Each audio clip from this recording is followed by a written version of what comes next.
Hey, what's up, y'all, and welcome to a Take One Reviews. I am August C. Jones, and today we're going to be reviewing 4 movies. In this edition that I like to call Women in Horror, I'm going to be reviewing Barbarian, The Invitation, Watcher, and Orphan: First Kill. And so with all that out the way, let's go ahead and jump right into the first film, which is Barbarian. So Barbarian is a 2022 horror film, and it is directed by Zach Cregger, and it stars Georgia Campbell, Bill Skarsgård, and Justin Long. And the film revolves around a few unsuspecting people at a rental property who come across an unspeakable horror housed deep inside the home. And this movie has a really great premise, and the film starts off pretty well with awesome character interactions that if that was the movie itself, it would have been perfectly fine with me. And this was actually a really good form of storytelling in taking a good amount of time in developing the characters. And in this form of structuring the story is used in other parts of the film, bringing several stories into one. And it really helps increase the attachment to the characters with what happens later. But in saying that, I'm still 50-50 on it, as it takes a lot of time away from the horror parts and could have been trimmed a bit. But the interesting characters are complementary to the actors involved, which is Long, Skarsgård,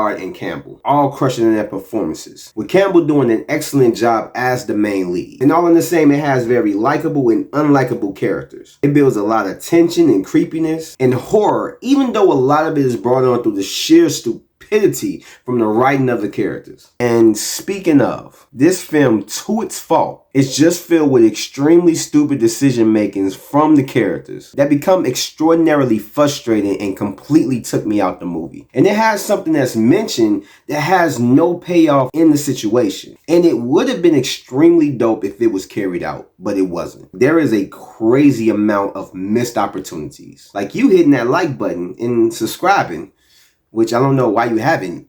Go ahead, you got the opportunity, just go ahead and do it. The Invitation.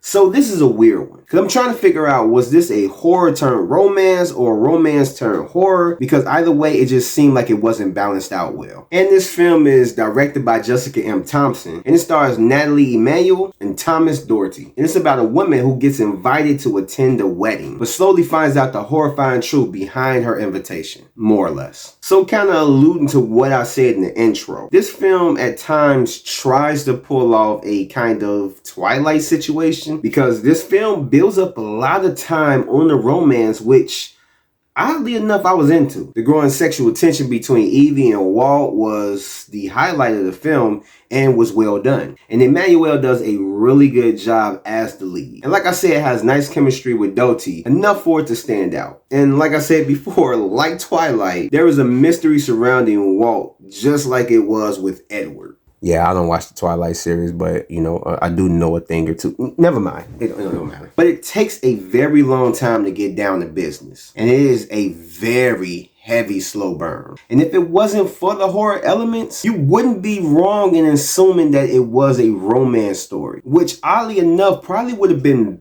better than what we got. But the creepiness does succeed in how it was handled, and the film looks great. And I think me not really seeing the trailers or even remembering it helped the reveal come across a little bit better to me. But even with saying that, it still was very predictable, and I figured it out early on in the film. And as far as the ending goes, it felt very rushed, like an MCU show, where it takes its time leading up to the end and then quickly throws everything together in the finale just to wrap it all up. And there is something that happens at the very end that is just horribly bad and should not have existed, because the movie did not set out for that type of tone, and it just felt super out of place. And this wasn't really a bad film per se. It just didn't know what it wanted to be. The romance, like I said, was good. The acting, at least from the leads, worked really good. And it's just a slow burn with the majority of the film. And in the end, it's a movie that I think that you could probably skip out on, because it did nothing brand new, and it's simply very similar to stuff that you've probably seen before. Even though it is a harmless film, I don't think it would be worth your time. So, I mean,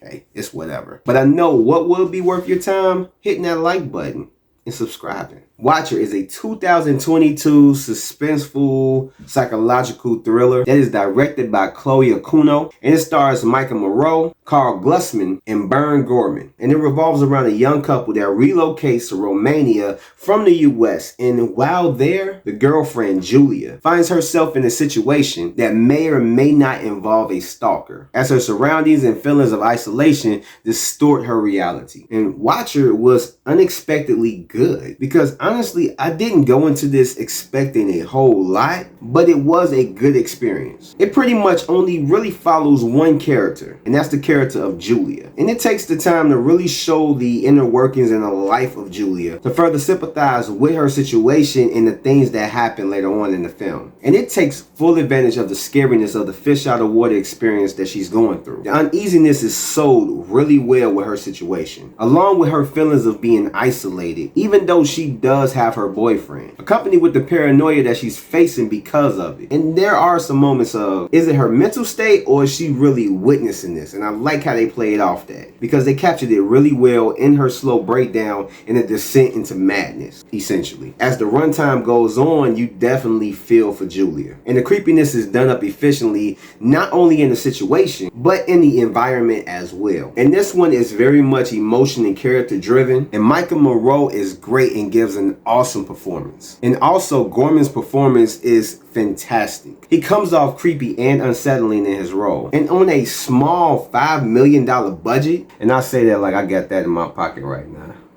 Fucking idiot. It excels at being a great thriller in every aspect. It has a little misdirect, several creepy shots, and some nice setup and payoffs. Overall, a very well done, suspenseful, and psychological thriller. And like I said, a surprise hit for me and a definite checkout for you. I believe it's on AMC Plus right now. So if you got that, go ahead and check it out. And so last but not least, Orphan: First Kill. Directed by William Brent Bell, and it stars Isabel Fuhrman, Julia Stiles, Matthew Finlan, and Rossif Sutherland. And this prequel is about how Esther's first living situation happened and how she got into the position to masquerade as an orphan child. Honestly, this movie was better than I thought it would be. I was wondering how they were going to approach this story, with her reveal being real big in the last one. They would have to add to it or do something different. And fortunately, both of them apply. I like the different direction that they went with the story, and involving a new reveal